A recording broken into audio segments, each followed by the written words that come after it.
University. And I just wanted to share a little bit about the genesis of the symposium, and then I'll introduce Phil Stanley, our speaker, and then he'll give a talk. The genesis is pretty straightforward. Basically, the Wisdom Traditions Department, which includes the BA in Religious Studies, the BA in Yoga Studies, the MDiv program, and the MA in Yoga Studies, is an incredible collection of faculty who I feel very lucky to be colleagues with. And so at a certain point, I just realized that although I knew my colleagues are all brilliant and amazing people, I didn't really know the details of what they're up to. And the majority of all of our meetings was just kind of administrative. And so there was this idea that kind of emerged. Wouldn't it be great if we used some of our time together to share about projects that we're working on, share on different research we're doing? It could be creative projects, it could be artistic projects, activism, the full gamut, but just a space to share a lot of the riches of what we're up to as scholars and as teachers. Part of that kind of expanded and snowballed from there. We had the idea, oh, well, we could invite current students. We could have alumni come. We could even have prospective students come. And we could also have staff come. And in addition to faculty sharing, maybe even in the future, just to plant a seed, maybe Kat, our advisor, will give a talk on herbalism. And maybe some of our students who are here or watching this recording will also be inspired to share some of their research. So that's the symposium, that's its genesis. It's going to be monthly. Last month, Nathaniel gave a really extraordinary talk, elevating Israel Reb Zalman's democratization of the Holy of Holies on Yom Kippur. And it was exactly what I hoped this symposium would be. It was just this extraordinary window into just one tiny slice of Nathaniel's world as a scholar. Tonight, we are very blessed to have Phil Stanley as our speaker. Phil did his PhD at UVA. He did it on the formation of different textual canons in Tibetan Buddhism. He's been a faculty member at Naropa for many years. And in fact, Phil has the distinction of being present at Naropa's first summer sessions in 1974 as a student. So if any of you have any questions about the good old days, you can reach out to Phil. Over the years, Phil's trained many students at Naropa in Tibetan language, in Buddhist philosophy, and many of them have actually gone on to do PhDs, become scholars. I've met many of them. Many of them are my colleagues, and they're now teaching, the next generation of scholars in different universities as professors of Buddhist studies. In addition, Phil's also a faculty member and deeply active in the Nitartha Institute, which is a nonprofit organization. It's an educational organization that teaches Buddhism kind of modeled on the monastic Buddhist colleges or shedras. And so it involves teaching seminal texts, learning the tools and the practice of Buddhist debate, different forms of meditation. And so at a certain point, I'll put a link to the Nitartha Institute. It's kind of a sister organization of Naropa, and a lot of our students deeply benefit from doing their programs. Another thing I just want to say about Phil more personally is that he's been a senior colleague of mine and many others in the department. And, I think Phil's just an embodiment of clarity, steadiness, discernment. He's been a real rock for our department. Interestingly, on the side, he happened to do a master's in business administration somewhere along the way. So he's also our savior when it comes to budgets and these kinds of matters, which we're all pretty much useless when it comes to, we really look to Phil. Um, and so, yeah, I kind of see Phil as consistency incarnate. Um, his main area, one of his main areas of research related to tonight's talk is on Buddhist epistemology and Buddhist psychology. And one of his passions has been afflictions or kleśas. I just think that's so great that Phil's been so deep into affliction. It reminds me of another scholar, Dominic Goodall, who spent many, many years studying mala, which is impurity. And I used to always ask him, like, when's the impurity book coming out, you know? So I have the same sense with Phil. Um, and so yeah, the name of the talk, Working with Projections and Prejudice on the Path, is actually related to a paper that Phil recently published called Applied Buddhism, the Three Trainings and the Benefit of Integrating Wisdom, Prajna, Ethics, Shila, with Mindfulness in Secular Contexts. And so we did circulate an excerpt. So hopefully some of you had a chance to read the excerpt or maybe even the whole piece. It's a 72-page article. So it's pretty large. But with no further ado, thanks so much, Phil, for agreeing to give this talk. And let's welcome Phil. Thank you, Ben. Thanks for the kind words. The short excerpt that was sent, suggesting if you had the time to read, comes from this much larger paper, and there's a lot of context that makes those pages make sense. So I'm going to try to give some of that context first, and then dive in more specifically into this question of projection and prejudice, how they relate to each other. And so there's a fair amount that can be said, and I would encourage you to ask questions as we go. That's completely fine. So I love the topic of afflictions and teaching it, and so I can talk and talk and talk, but I feel very happy if you ask questions, so don't hesitate. So to start broadly, spiritual traditions understand themselves as pointing to the highest state of realization that's possible for beings. There are different ways, of course, that we might describe such states across traditions, and even different ways to describe it within a single tradition like Buddhism. To talk from the Mahayana or Great Vehicle perspective of Buddhism, and that's followed in Tibet, Mongolia, East Asia, China, Korea, and so forth.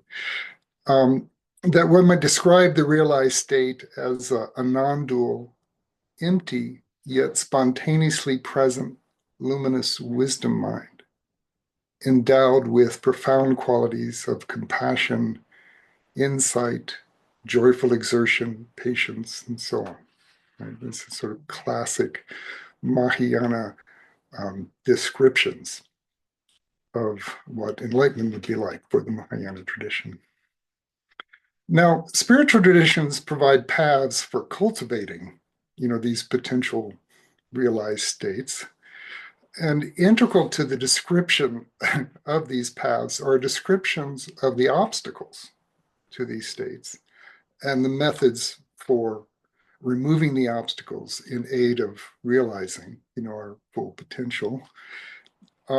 Traditions vary as to how much emphasis they put on the description of the afflicted side of the path, the purification side, and how much they put emphasis on more describing going forward directly the realized state. So there's variations among traditions, and you might say that among the world's traditions, Buddhism is particularly has extensive teachings on the nature of the obstacles to the path and on the methods for removing them. It's a real sort of resource that the Buddhist tradition offers.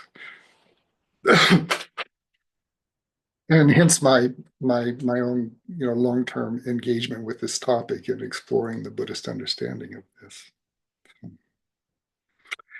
Another prominent feature of Buddhism, well known, is of course its teaching on selflessness, its negation of a permanent soul, And this was implicit in my earlier description that I just mentioned of the highest state from the Mahayana point of view, a non-dual, empty, yet spontaneously present wisdom mind.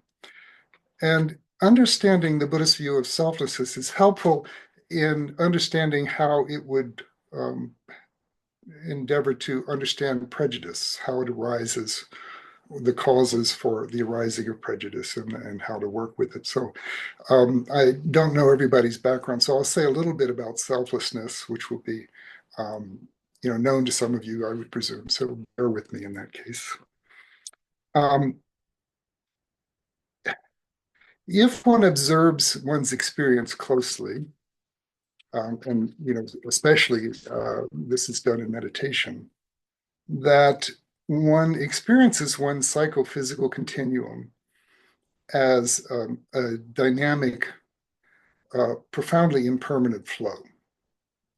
That you have the body and the mind, and they're arising in the present moment freshly, arising out of conditions from prior moments, and then producing subsequent moments. So our psychophysical continuum is viewed as profoundly impermanent and dynamic.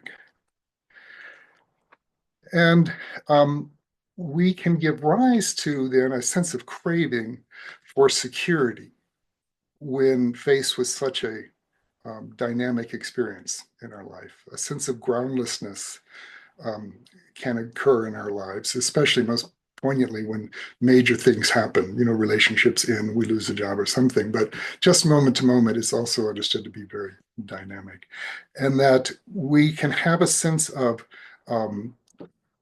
anxiety and craving for stability, a sense of stability. And so the Buddhists understand us as wanting to create a sense of identity that's stable.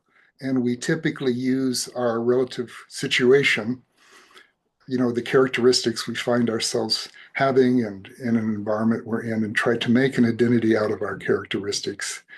Whether you have a wealthy family or, what sort of language and culture you're in, what sort of body you're born into, and genders and so forth. We take all these elements and try to forge an identity that we feel we want to be stable. And this, of course, often is set against other identities, that we differ from other identities. And so this solidification of I'm this and they're that creates duality. And when there's duality, there's uncertainty. What's my relationship to that other over there? And so that's anxiety producing. Now, underneath this, and you could describe it as a struggle to try to create the illusion of security. There is what Trungpa Rinpoche used to describe as a soft spot, or basic goodness, a quality of vulnerability. And that we tend to relate to that quality as a flaw, that you want to cover it over, you want to sort of anesthetize it, protect it. And but from this point of view, it is the seat of enlightenment. It's the seat of compassion. So misunderstanding those qualities generates this drive to create an identity that's a sense of illusion of stability, and which doesn't achieve its goal. It produces more and more anxiety as the impermanence of the world shows up. Okay, so that's a classic Buddhist view of the sort of our predicament or our situation. So now, again, quite broadly, in general, spiritual traditions have a sense of, or describe a false self, different ways of describing a false self. And we often assert, they would generally assert there's a pure self, that's beyond all the features of the false self. And that one should strive to realize that pure self, that true self. Now, Buddhism responds by saying that the difficulty with this approach is that given that we start from the false self situation, that we will tend to relate to teachings trying to inspire you to seek out a pure self as a source of more fuel for ego, Trumper used to call this spiritual materialism. You'll cling to it. Oh, I really am permanent. I'm great. Sort of the insecure false self tries to, can take spiritual ideas and then wrap itself in them and try to, make itself feel better by clinging to spiritual ideas, but really co-opting them for, its own sort of neurotic endeavors. Trump used to call this the chains of spirituality, using spirituality to further one's ego. And all traditions, have this sort of issue, including Buddhism. So even teaching selflessness doesn't preclude this. Ego can use anything, basically, to do this process.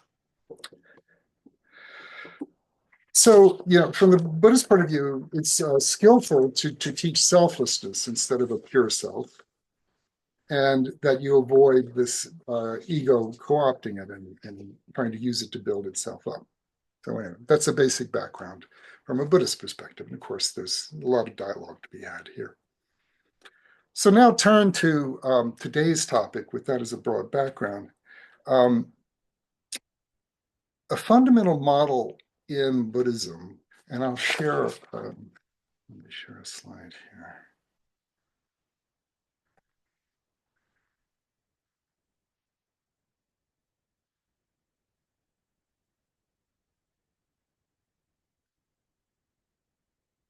And is a threefold model that has a virtuous afflicted form and a virtuous beneficial form.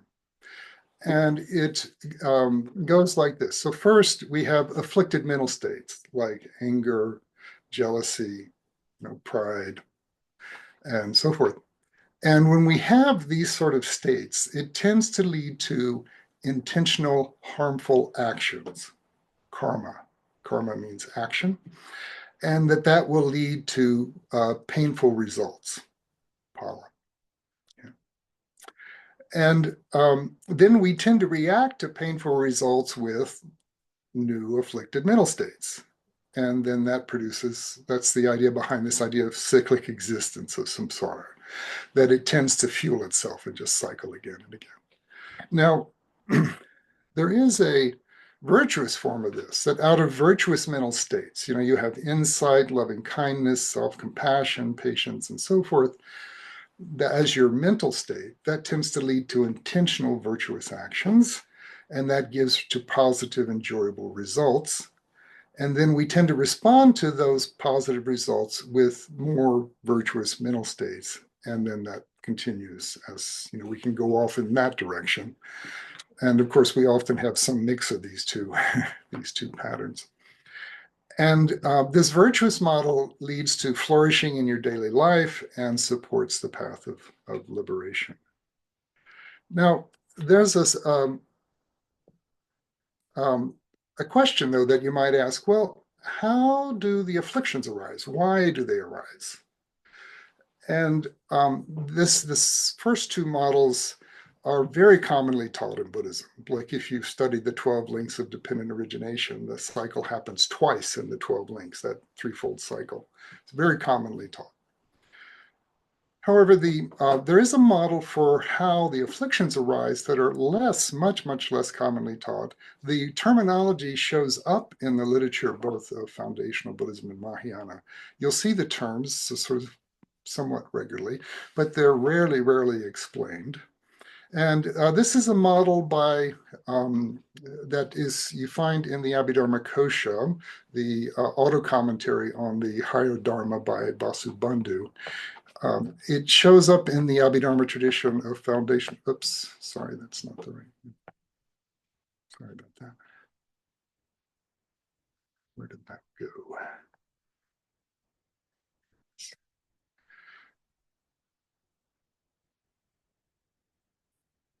Are you seeing that? Let's see. For some reason, it's not staying. No, we're seeing the three-step virtuous model. Sorry there. Try it again. Oh, now it's closed. Now that's a drag. Hold on. I have to open it. So Vasubandhu describes this three-step model. Apologies, I just accidentally closed it.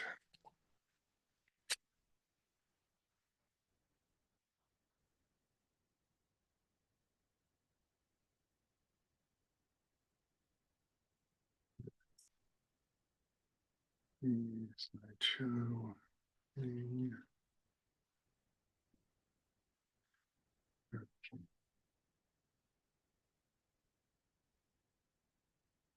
So you see Vasubandhu's slide there? Okay. So this is a quote from his text.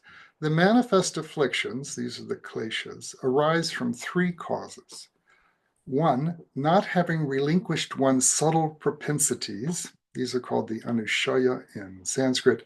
It's the latent, non-manifest form of the afflictions. So we have these in our mind stream and we differ.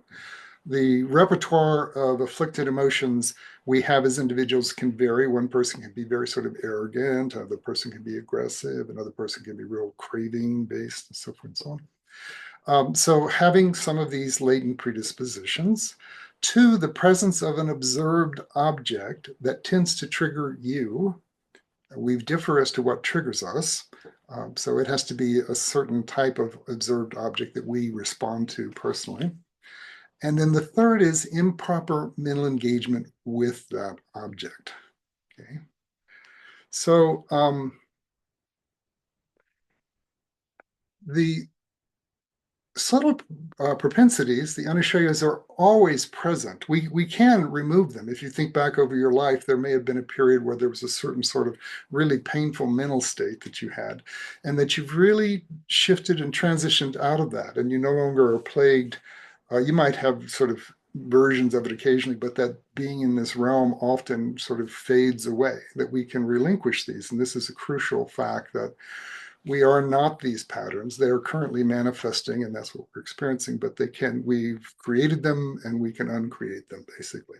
So it's a dynamic flow of a repertoire. And since it's always present, it can't explain why a manifest affliction happens at a particular point on its own. It's not sufficient. And with the observed object, since any given object has a very different response from different people, you can't say that your response is intrinsic in the object. For example, if I say cigarette to you, some people have aversion. No way. You know, I had a cigarette and I offered it to you, you go, no way. And other people, it's like, oh yes, please, I really need one. Right? So there's this question of where is that coming from, that motivation, that reaction. And the suggestion here is that the object itself can't be said to cause your craving or your aversion.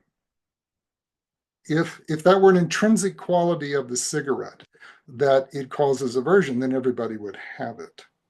Now, there is a discussion, though, to be had that an object has observable qualities, like a cigarette has nicotine. My father got addicted in the trenches of World War II, and he talked about being at night, strung out, worried about being attacked in the middle of the night, and smoking warm air into your lungs and getting nicotine to wake you up. You know, he can talk about the physical qualities of that, and everybody can agree to that it has those qualities. But whether those qualities are attractive or aversive is another matter. So the suggestion is that the mere presence of an observed object itself doesn't cause your response to it. And another thing is we respond to the same object differently sometimes. You know, that sometimes we're too interested in something else, we just don't react. Like there's somebody who irritates you a lot and you get angry at them and you see them, but you're so happy and into something else, you just don't give rise to it. So the mere presence of the object is not, again, sufficient to trigger our afflicted mental states. So it turns out the third one is the crucial one, and it's called improper mental engagement. So what is that? And here, I'll stop this for the moment so we can see each other. Now, part of it is we can project non-existent qualities onto an object. Prejudice is, of course, a major example of this idea that I have an intrinsically superior quality and that group has an intrinsically inferior quality, is considered a non-existent. our mind creates that quality. We can viscerally experience it, but it doesn't exist in the object it's projected on. That's the basic proposition here. So improper mental engagement in part is we have this odd ability to create a quality and then viscerally experience it as if it exists in the object we're projecting it on. It also, improper mental engagement can also focus on existent qualities and narrowly focus on it and exclude all the other elements in the picture and add inappropriate, unskillful value to that narrow range. For example, if you decide you want to go binge drinking because you think, wow, it's so pleasurable that in the beginning when you start drinking, that little feeling of inebriation, that's so enjoyable. I really want to have a session of binge drinking. Well, that's an extremely narrow focus. You're ignoring the whole process of binge drinking and the aftermath of that. And so you do have some sort of insight that there is this quality of inebriation that you can find enjoyable, and others could talk about it and agree that occurs. But the way you relate to it is, really distorted. It's really not an adequate understanding of the whole process of binge drinking. And using it to justify motivating you to do it causes you all sorts of, physical suffering. You might, be late to work, get fired, all sorts of people get fed up with you and break off their relationship. All sorts of, things can come from it. And you're just focusing on this narrow quality. So, and even in that case, you're in projecting an exaggerated positive quality onto it that doesn't accord with the situation. So there's still a non-existent projection, you could say, still going on there.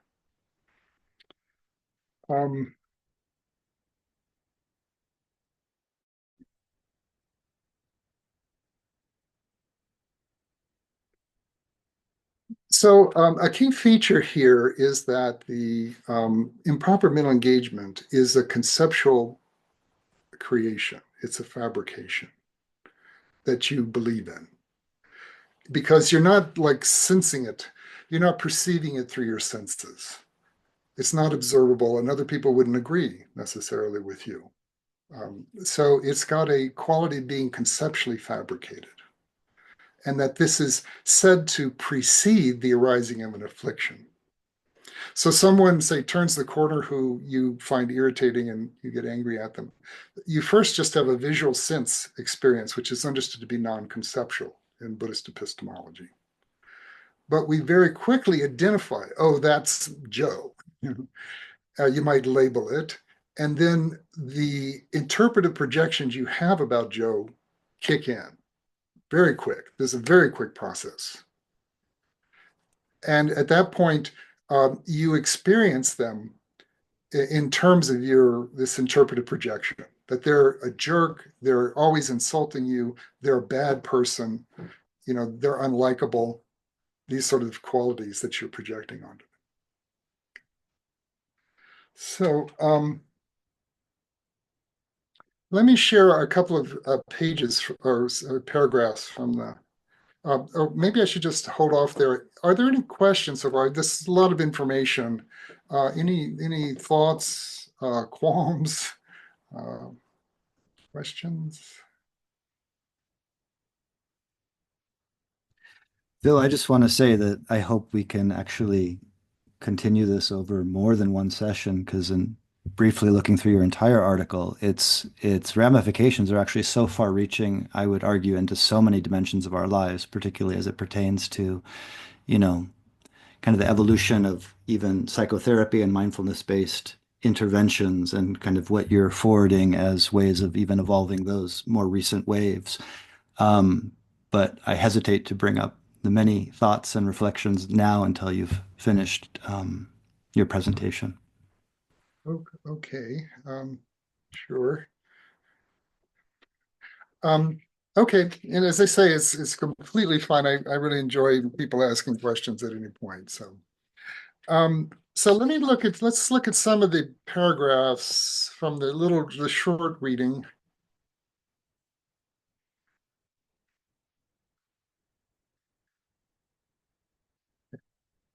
So so we're positing that in afflictions, we're projecting non-existent qualities, but nonetheless, they appear to us to exist in our experience. And viscerally so. Something like prejudice, someone viscerally, deeply believes what they're experiencing as the inferiority of that group compared to my group, just deeply. So how do we do that? So this is a quote from the paper. This process is described as follows. The mental consciousness, the sixth consciousness. So we have 5 sense consciousnesses, eye, ear, nose, tongue, and body. And then we have a sixth consciousness called the mental consciousness. That's like the switchboard that takes in all the inputs from the 5 senses, 5 sense consciousnesses. And it's also where concepts happen and where emotions happen. It's also where deep meditative states are experienced. That when you really settle the mind, go deeply into the sort of calm state, this is occurring in the sixth consciousness as well. So it's you say samsara and nirvana are born in the sixth consciousness in a way. The sixth consciousness fabricates a quality, projects it mentally onto the observed object, and then experiences that projection as if it's coming from the object, as if our sense perceptions are providing an experience of a real quality that's in the object that the mind then reacts to with an affliction. So this is a self-inflicted process. So we are shadow boxing with our own projections. In the boxing world, there's this phenomenon where you're waiting to go to your match, and you sort of bounce up and down and punch at your own shadow and so forth. And you're just creating the whole thing. There's nobody there. You're just doing it. We're sparring with an imaginary opponent. We're reacting to a quality that we created. Okay, so this is the sort of proposition of how improper mental engagement sort of seduce us into believing it, believing our own projection. So to pursue this further, one experiences these projections as viscerally real, right? When the mind combines them, you have a sense perception. It's like if you're seeing someone, they've got all their characteristics. If they're of certain facial features, body structure, color of skin, color of eyes, they have a certain accent. There's certain vocabulary that they're using that may differ from the type of vocabulary you use. You've got all this sense perceptions of the other person or situation or object, like cigarettes, alcohol, whatever. We have strong belief present in the improper mental engagement, and we have intense emotions around them. So when you combine this fully embodied experience that we have, we've got our sense experience of the person in front of them, we're experiencing our strong belief in what we think about them as in them, and we have intense emotions about it, so it's extremely convincing. So even though it's just a flimsy mental projection of these negative qualities, they get a sort of tangible realness to us in the context of a sort of physical lived situation. So the language is used that there's a basis of imputation that's actually there, like the observable qualities that most anyone would notice, like the nicotine and warmth of a cigarette, the color of a person's skin, the type of hair they have, whatever it is. There are observable qualities that we could go, yeah, okay, yeah, I agree with that. That quality's there. And that's called a basis of imputation. However, then you impute onto that real basis additional qualities, like cigarettes are categorically beneficial, right? Cigarettes are great. They wake me up. I like the taste. I like socializing. In winter, it's great to have the warmth. They're great. Now, you ignore the fact that, it's highly cancerous producing, It's a very narrow sort of view of the world. And that quality of unqualified beneficialness is just not there. It's not in the cigarette. So the existent observable qualities serve as a basis of imputation, for the non-existent fabrications that are the imputation imposed on that basis. So we can say, look at them. They're different than me. And then just as sure as you're sure that they look different than you, you're sure that all your projections are real, just as real. So it's as if the imputation borrows existence or legitimacy from the observable qualities.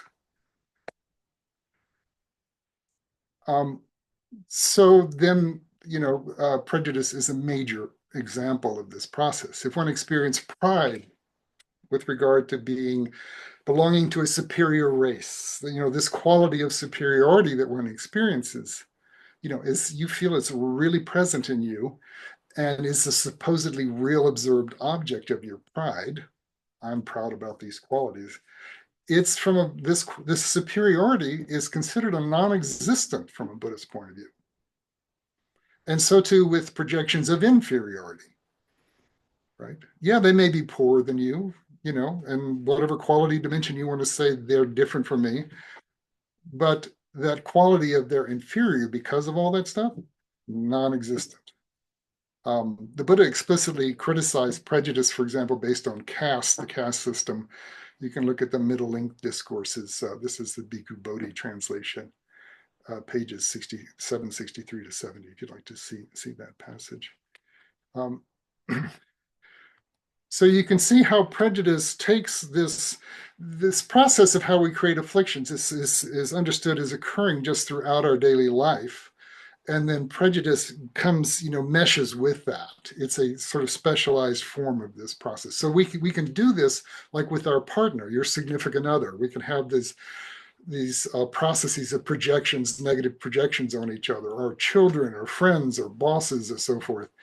And then it gets extended to classes of people as well. So it happens at a very intimate, one-on-one level, and then it happens at a broad societal level as well.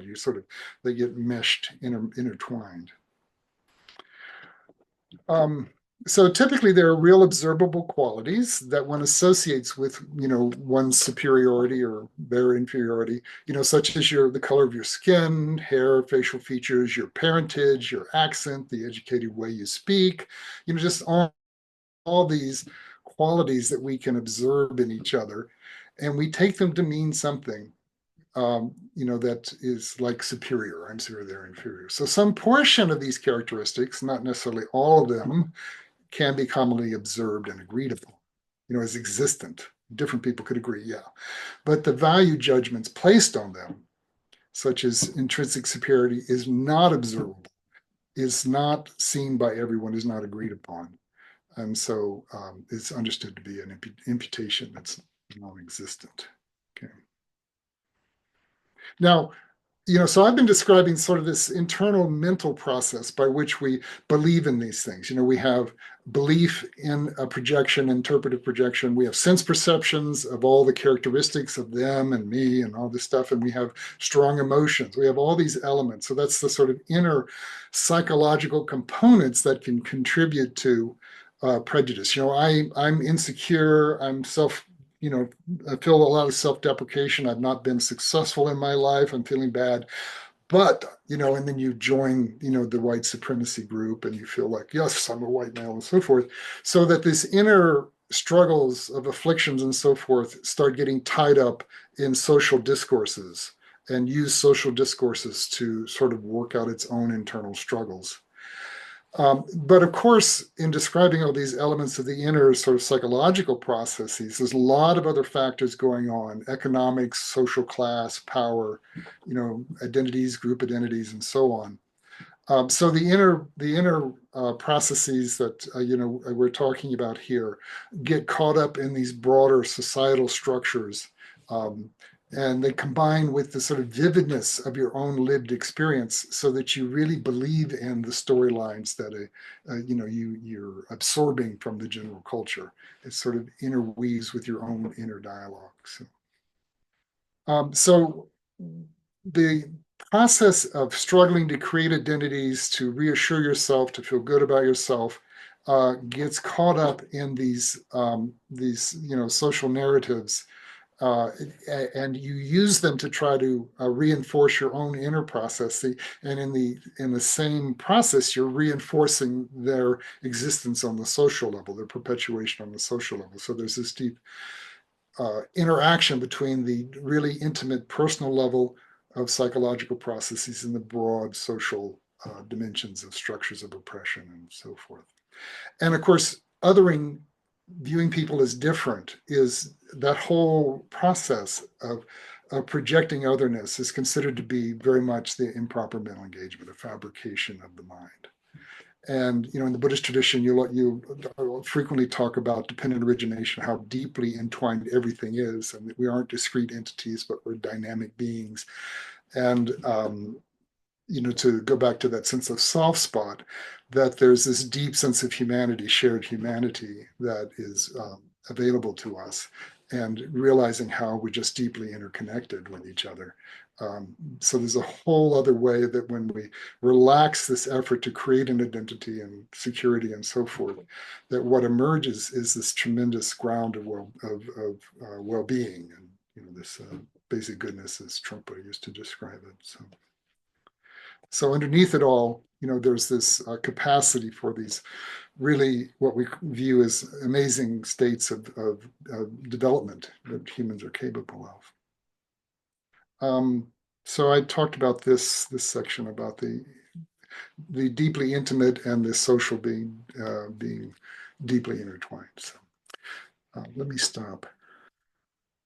So there's a lot that can be said about how to work with this, like in the Buddhist tradition, knowing about this process, watching yourself create a projection, an interpretive response, and projecting it on the person. You can see yourself doing it.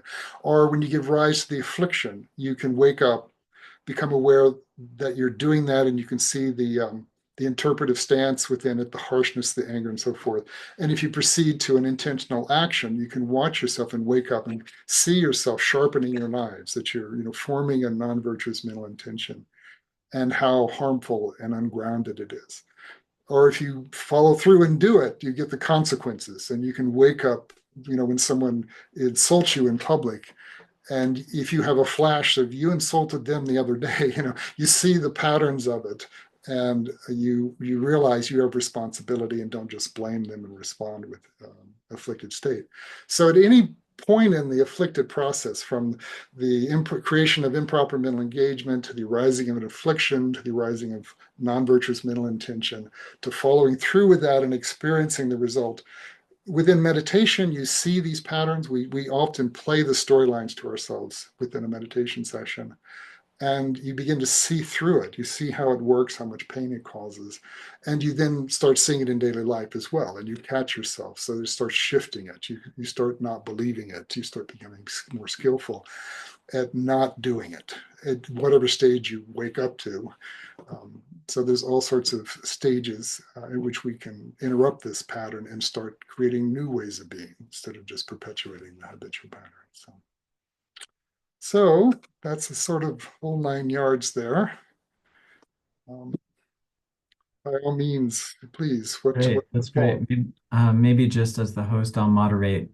Looks like Amelia has a question. So yeah, first, just thanks so much, Phil, for that really extraordinary, precise, clear, and presentation which has, I think we all sense, really big implications on so many different fronts. Amelia.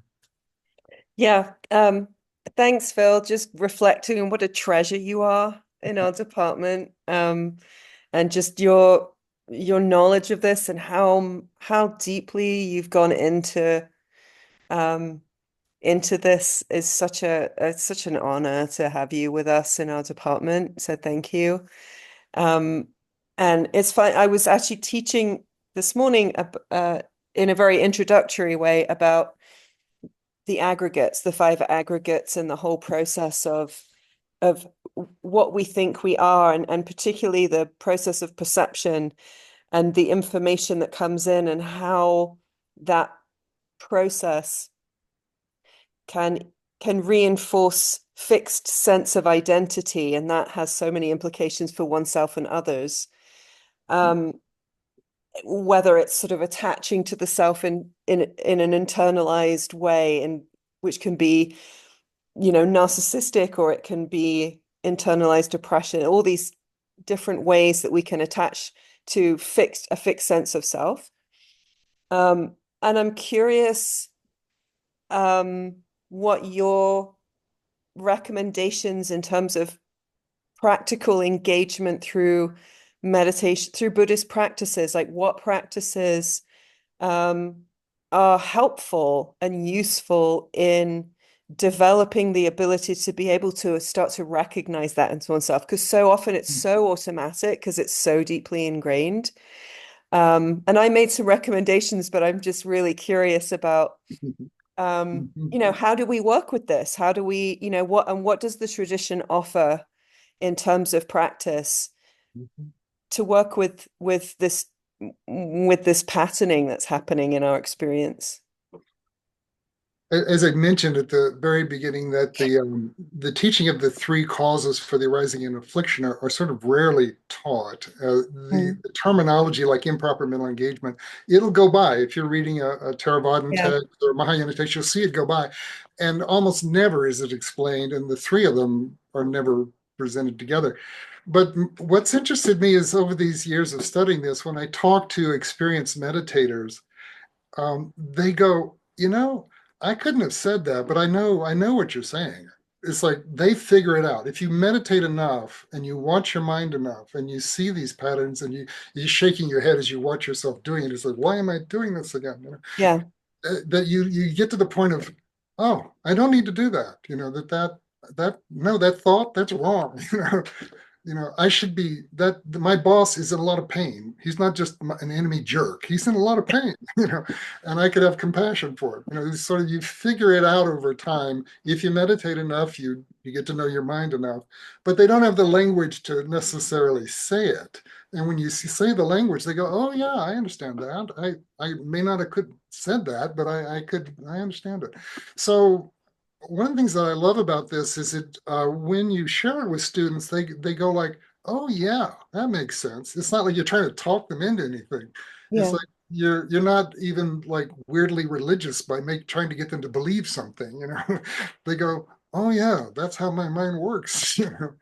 Now there are methods for doing it. So doing a lot of meditation just naturally, organically brings a lot of insight. We just have the capacity for insight. It's just natural to us.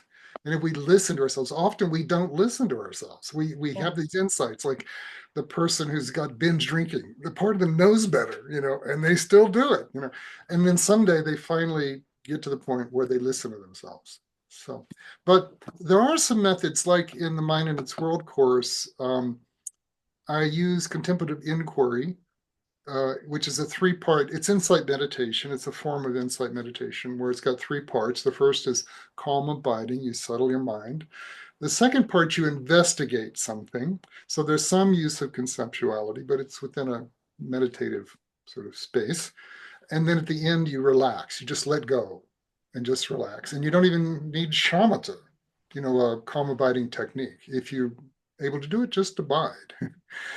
And in the middle section, you can investigate almost anything, but I will assign them things like, before you do the session, think of a case where you had an afflicted mental state, you engage in non-virtuous action.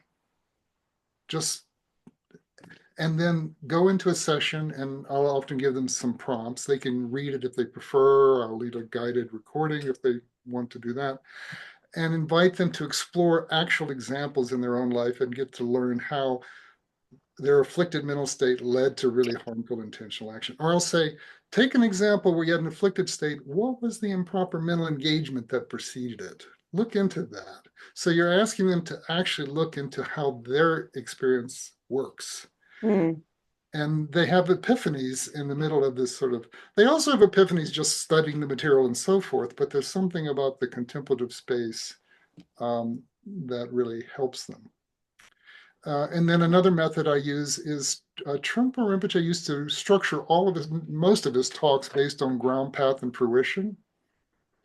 It's a way of looking into life experience and bringing insight. So, for example, it's a causal model. given a certain ground, where does that go? And then how does that unfold? So I could say again, give an example where the ground is you experience someone, they turn the corner. It's someone that you don't like. Okay, you have this sense experience of them. Then the path is, what do you project onto them? What's the sort of negativity? Is that really there? And then what was the afflicted emotion you had about it? Or you can start with, you do something nasty, you say something nasty, you're in the karmic intentional action phase. That's the ground. The path is, what happened after that? Did they insult you back, or whatever it is? And then what was the result of that? Or maybe you go, they insulted me and I don't respond, I wake up. That yes, and sometimes you have a virtuous one. You have an afflicted mental state. How could you respond as the path skillfully? And then what does that lead to? So it asks them again to examine their experience, but this is more like the prajna of contemplation. The prajna of study or contemplation of meditation. This is more like the contemplation. And they're looking at their own experience, and they have tremendous insights, and they share them with each other and really appreciate each other, and learn from each other.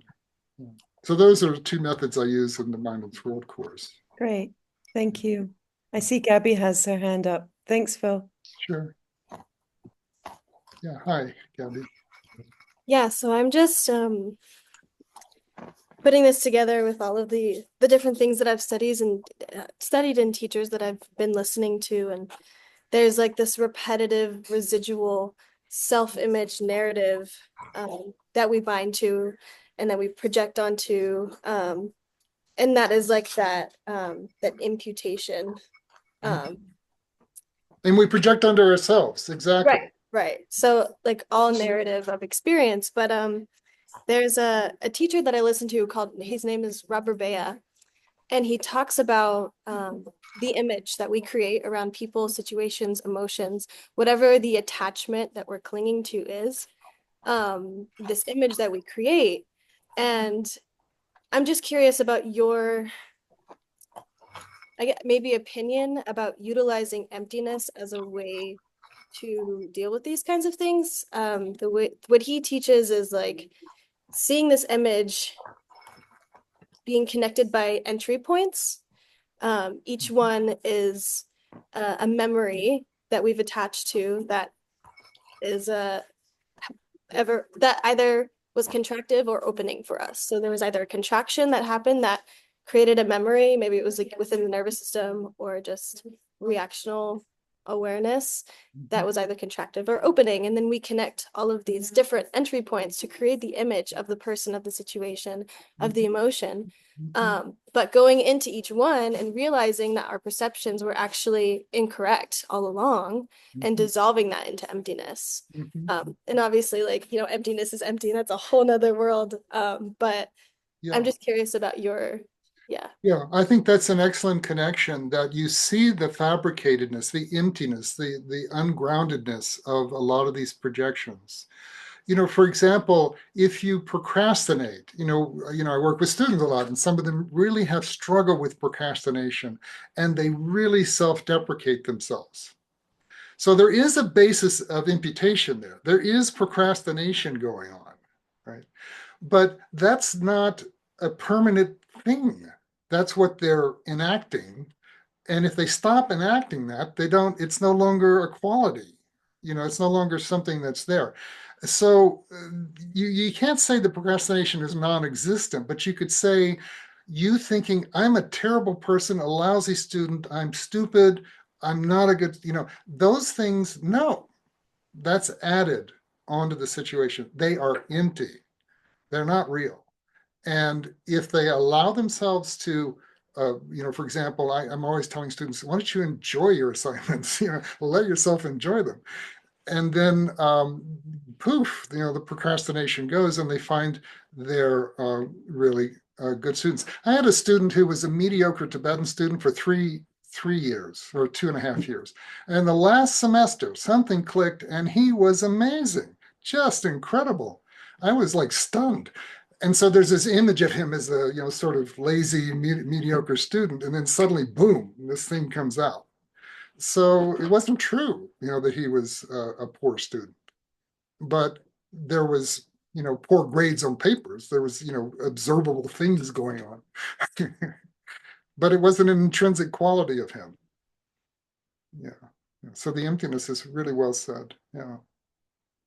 And we're really good at elaborating the storyline. As you say, entry points, we create all these triggers that reinforce the story. But then I'm curious, if I may follow up, how far do our fabrications go? Like, are we simultaneously perceiving and fabricating all of reality, or is there a basis, a foundation of Mhm. sorry, the tunnel. Yeah, no. There are a lot of views Is on there a that. foundational, like maybe collectively agreed this is a solid table, and so we all are agreeing to perceive this table, but maybe in different ways. Anyways, Well, I love this subject. I don't have one with me here. From a Buddhist point of view, the table is a relative truth. It's not really there. It's a collection of parts. It's like it could have a metal part, a plastic part, glass. Could have glass. Some chairs have a glass seat, for example. Wood, right? Now, wood can't be glass can't be metal, metal can't be plastic, but you could have a chair with all of them in it. So how could there be a chair there that is all those things? It can't be all those things. It is really an assemblage of parts. There is no chair there, really. Now, conventionally, we can say, yes, there's a chair there. It's fine. They're causally connected. It works as a seeming unit for a while, so great. So this clinging to things as real goes really deep. We use that from the Buddhist point of view. We use our illusion that there's solid tables and chairs to reinforce it as a solid me. So this gets really subtle, really profound, that the world is way more dynamic than we relate to it. This is fragile and dynamically present, and it is not stable. And so it produces this really vivid, luminous presence, if you really attune to this sort of thing. So it's not nihilistic. Emptiness is not nihilistic. But it produces a very dynamic, fluid, open, non-defensive sort of presence that's compassionate and insightful. It's got a lot of qualities, but it's sort of free-flowing, is how it's understood. Donna? Natano, yeah. Well, I want to thank you for this wonderful reminder that you were a student of Jeffrey Hopkins, and I was taken back to my own deep dives into meditation on emptiness and Chandrakirti. And so it was fantastic to kind of steep my mind back in that material. But I was really interested in particular in one sentence toward the end of the short section that you gave us to read. Identifying and challenging these interpretations are part of the method for weakening and reversing them. And of course, I understand the sentence says it's, you wrote a really clear presentation. But then that made me think that there's this X factor present, which may be addressed in the overall article or within the Buddhist teachings. But the X factor has to do with this, that more and more psychologically we're aware that we don't convince one another of anything. More and more, it's clear that people believe what they already believe. And so rational discourse usually doesn't do anything. So that when we encounter another with a different view and they give us rational discourse or irrational discourse, whatever they give us, we take from it, we extract from it, whatever we want to support what we already believe. So again, we're in relationship to our imputations and just keep reinforcing them. And so I've been thinking a lot about this in recent years because what does it mean to do education at all? When you're speaking about a subject, somebody is extracting from it exactly what they already want to believe. So what does that mean for the nature of education? And I have my own thoughts on that, but I'm wondering how that fits here when, in that sentence, identifying and challenging these interpretations are part of the method of weakening and reversing them. But psychologically, we may be opposed to that process. Mhm. So that's my interest here. Yeah, yeah. Well, I would say that when a student at Naropa enters a classroom, they've chosen, in some sense, to be changed. They want to be changed. There's something about themselves they don't believe, that that's not functional, that they want to be transformed, that there's a better way of being in the world. And they have some inklings about that, but they feel like that we might be able to help them. And you're right, the old adage, you can lead a horse to water, but you can't make it drink. That when you're teaching models like this, my experience is what's happening is their own intuitions are firing. They go, it's like I was saying, senior practitioners said, yeah, I know that. I couldn't quite have said it, but I think they often have intuitions, insights, and you're sort of articulating to them. And I'll often say, you should trust yourself. You should listen to your own insights. I'm not talking to you into anything here. You got to make it make sense for yourself. And so that they're looking for something. And if they recognize it in what we're teaching, then they make use of it. And some people are more resistant and less engaged with what we're teaching, and others are really like right there. In fact, they'll say brilliant things, that you wouldn't have thought it that way, and they really say something very insightful. Yeah, and I think the thing that's interesting to me is how the process you're describing here works with the X factor, as I named it, Mhm. which is vulnerability to learning. That the person has to be vulnerable to learning. So the ground has been prepared.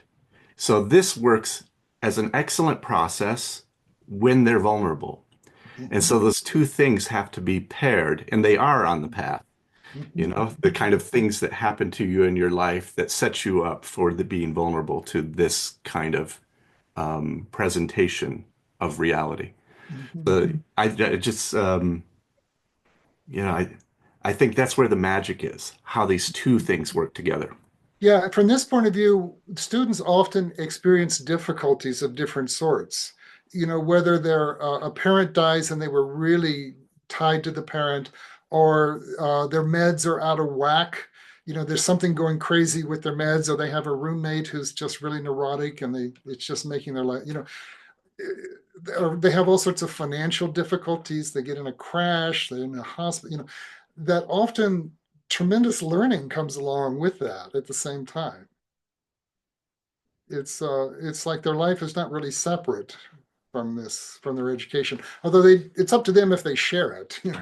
We don't require them to share it, but they often do, and it's really very amazing to help other students when they do. Sort of the insightfulness of the students is a major force in the classroom.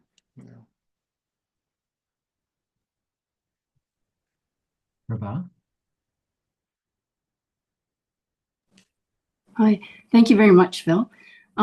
Just building on what Nathaniel said, what really resonated for me was when he was saying that, we already kind of know what we want to know, and we listen to people and we take that away. And try to put this in the right words. And you even mentioned it here, but I'm finding like that's the instant thing we want. Now, when we have the computer, we have right away in our room the answers and things. It's in what Naropa, I guess what I'm kind of learning from Naropa is the value of the senses. Mm-hmm. The value, and you talk about that as part of the solution, but of really bringing it in and making that time and teaching that as part of it. And I find that doesn't happen everywhere, that we talk about that's okay to bring in both the difficult and the pleasant and learn how to use those and interpret. And there may not be words.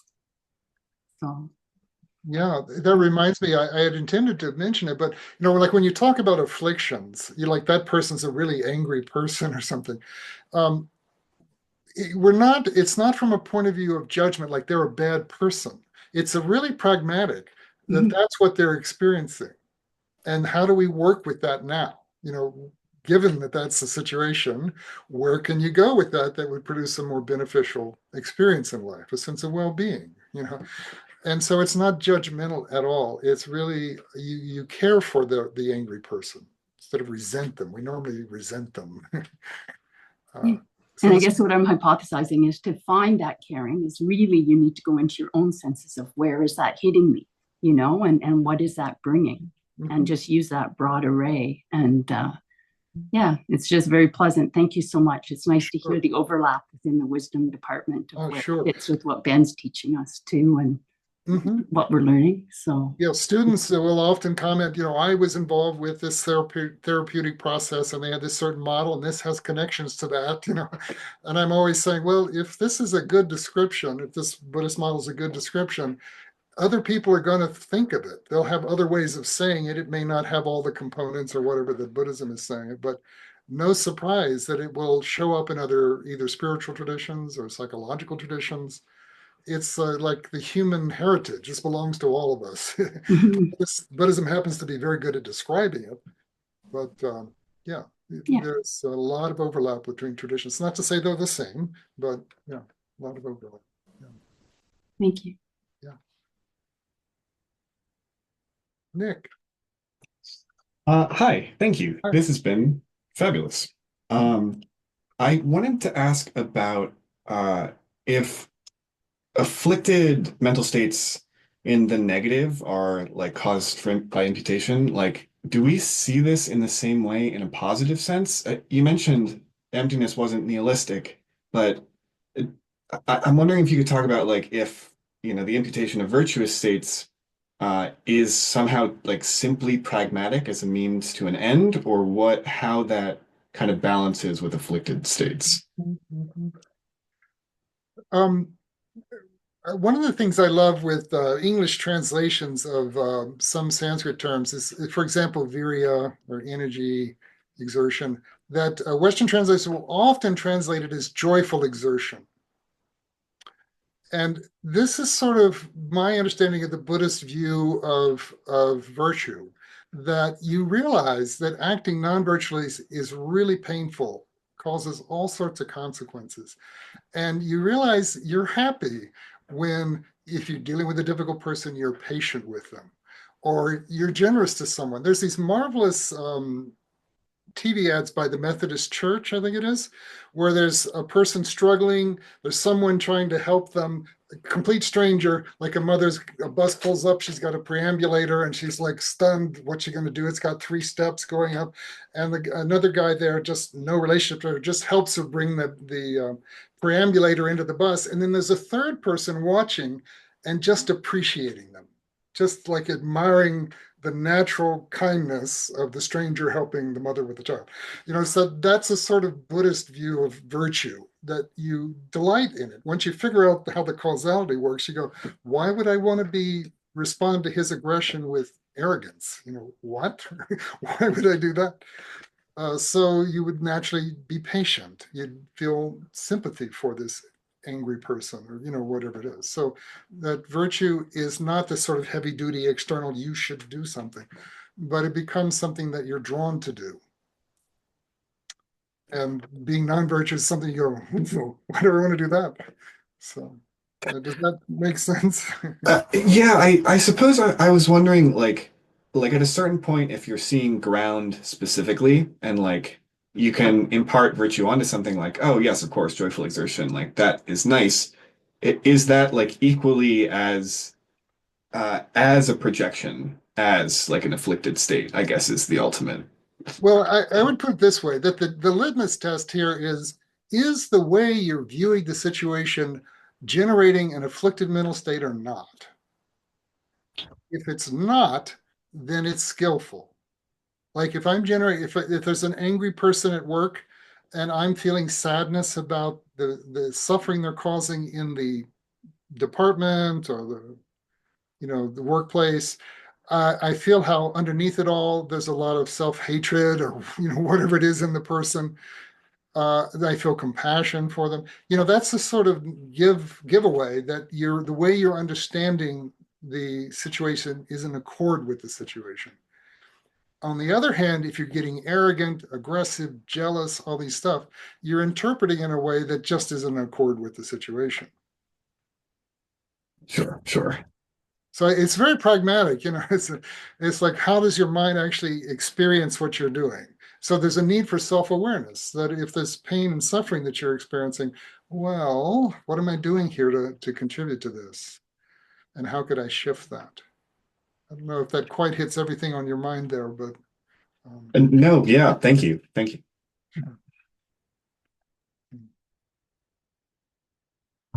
This is a great discussion. I have a question. I'm just going to pop in. Yeah. I wanted to go a little more philosophical, but then I thought, there's so many different ways. As while you were speaking, I was just thinking of our current political climate and just different kind of social and cultural challenges that we're collectively going through right now, and all the confusion and disorientation. And, also with this philosophy of reifying identities or becoming attached to identities, I'm curious how this philosophy would speak to certain forms of identity formation, which are empowering and essential and maybe socially meaningful. For example, when James Brown says, "I'm Black and I'm proud," when you put that in historical context, when you, in a number of different ways, you could deconstruct it from a Buddhist perspective and say, okay, there's obscuration here, there's projection, but then there's all these other social ethical perspectives. This is something that's deeply benefiting others, and is also has, there's a piece of justice in it as well. So yeah, I'm curious with this, because sometimes there could be like a Buddhist shuffle, right? And you can say all identities are unreal and fabricated, right? And so what about the importance of identity formation? And this gets involved with bypassing. It's like there is ultimately no identities, so I don't have to relate to these issues of prejudice or something like that, where you just try to abide in some peaceful meditation. Don't burst my bubble of peace here with those inconvenient conversations. Well, I don't know. One thing that occurs to me is there's the distinction between mundane virtue and super mundane virtue, and the super mundane is sort of at the selfless level. And at the level of mundane virtue, there can be self-clinging, there can be pride, all sorts of things that would be described as a type of affliction in Buddhism. But nonetheless, one can act virtuously. So this is a little known fact that clinging to a belief in a self is the primary view affliction in Buddhism. There's this set of 10 afflictions, and 5 of them are view, and the primary one is belief in a self, but it's considered neutral, ethically neutral. This is like surprising. It's like the poster child affliction, and it's not non-virtuous intrinsically because you can act virtuously. You can do things virtuously. You could be proud of it. You're proud that you give to the local children's hospital or the cancer research, or you give to, gay rights organization or environmental, and there's a sort of pride about it, which is, from a Buddhist point of view, unnecessary, but okay, that's how you're going to do it. So there can be states that are beneficial, that are good, virtuous, and that doesn't mean they're completely pure, but still beneficial and positive in society. So I don't know, I haven't never thought of this in regard to this topic that you're bringing up, but it occurs to me. In other words, there are mixed situations where there is some benefit from proceeding with "I am Black," and I'm proud of it. That there, in the historical context, a real benefit. I mean, from the Buddhist point of view, that you are completely everybody's capable of being liberated. There's no basis for looking down on you. No basis, period. And so, yes, you should have confidence in yourself, and you're every bit as equal to everyone else, and if the way you get there is by emphasizing, like Black Lives Matter, there was this backlash from others as if that meant other people don't matter. No, that's like crazy. That's like a just bizarre interpretation of Black Lives Matter. Black Lives Matter means all lives matter, and we've been tortured and all this bad things have done, and therefore we're proclaiming we matter. So anyway, I mean, I have a lot to learn here, but anyway, there's some initial thoughts. What would you say? I love it. I have a lot to learn too. As you were speaking and responding, well, one, the ethical neutrality of self-clinging as the foundational affliction is really interesting. I think that opens up some really fascinating contemplations.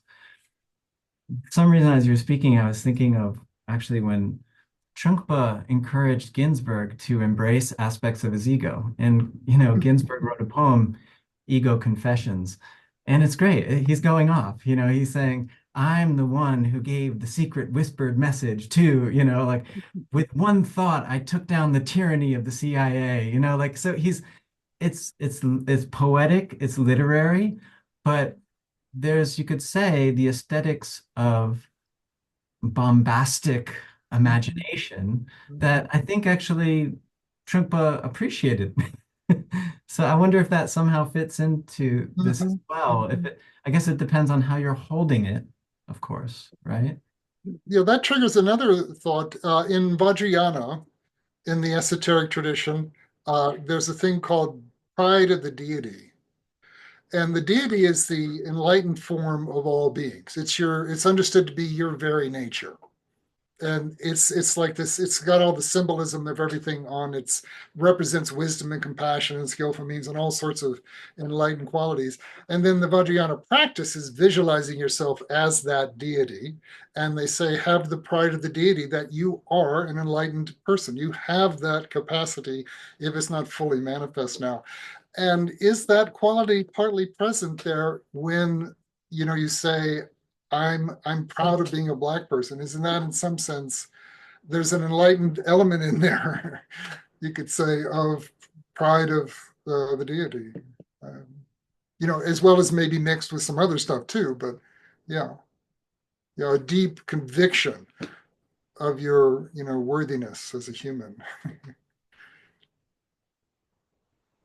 Thanks. Yeah, Nataraja. Nataraja. Oh, excuse me, Nataraja. It's easy to confuse the two. Our beards are identical now. They come as a pair. We are the same age and we came to Naropa at the same time. Just per first Ben's introduction, I want to just admire, Phil, that you accomplished, and I think Yashodhara, Buddha's abandoned wife, might concur, that you have been able to bridge not only penetrating insight into the nature of reality, but you can also do taxes. So quite the chasm you have put together. Well, the clarity of the taxes is related to the clarity of realizing selflessness. Oh, see, there we go. So I think this is why I was thinking your paper deserves a longer conversation, because though I have yet to go through it in a more granular level, the larger thrust of it is really forwarding the importance of integrating Shila and Prajna as an equal part of the kind of the modern iteration of mindfulness solely. And, also when I'm not at Naropa, I'm midnight as a klesha sleuth hound, where, like really so deeply informed by these contemplative views, but in ways that is through clumsy nimbleness, trying to find impactful ways of working with people that don't have those religious or philosophical frameworks, work with affliction, with suffering. And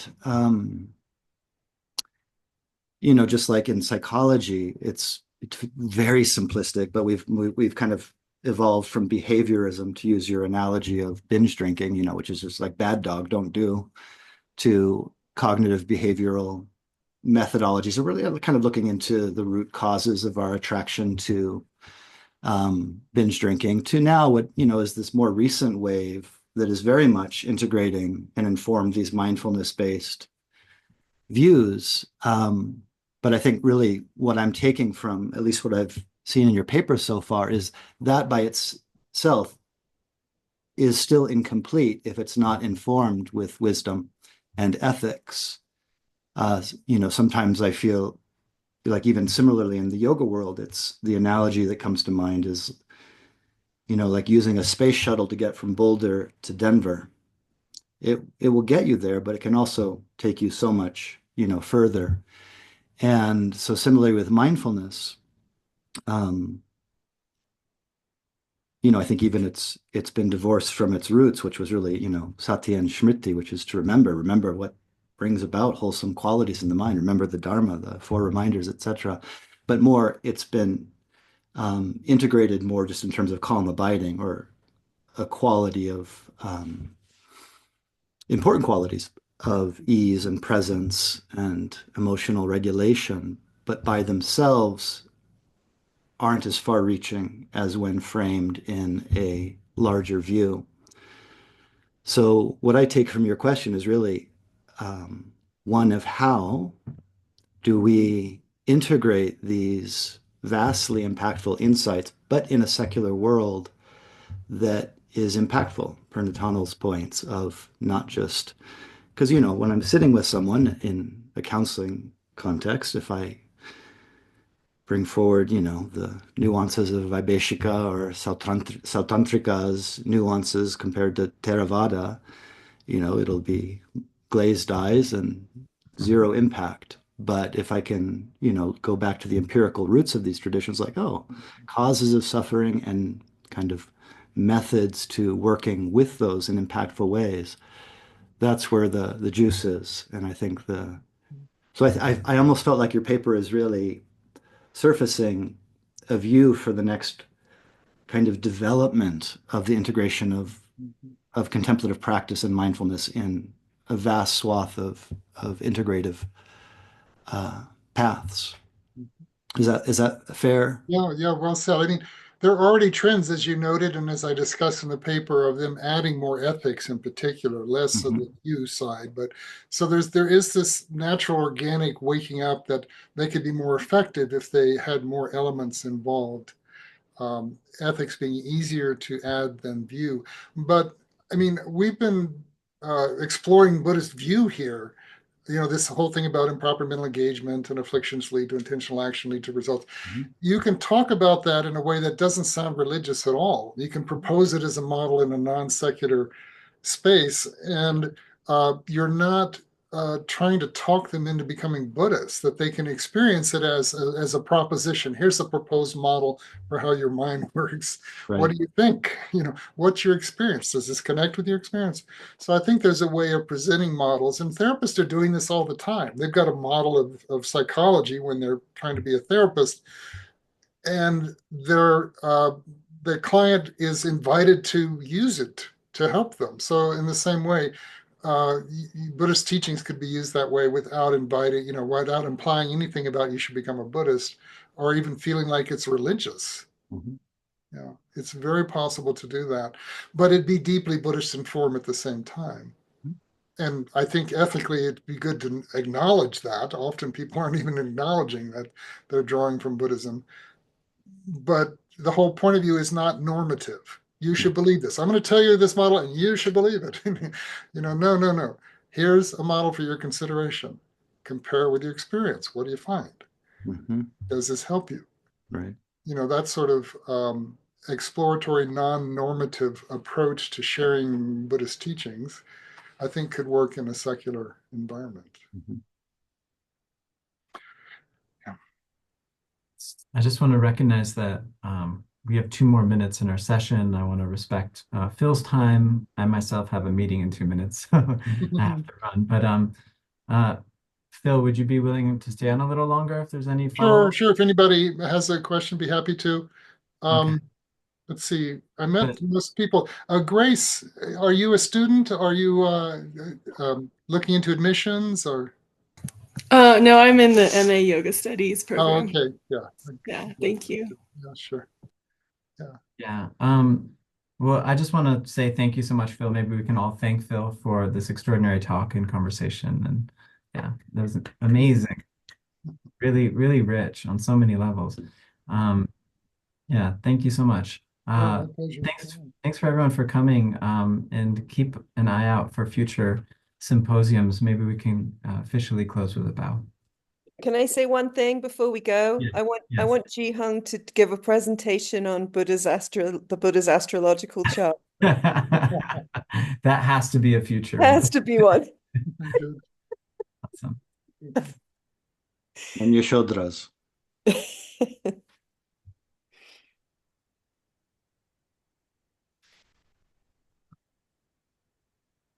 Care, everyone.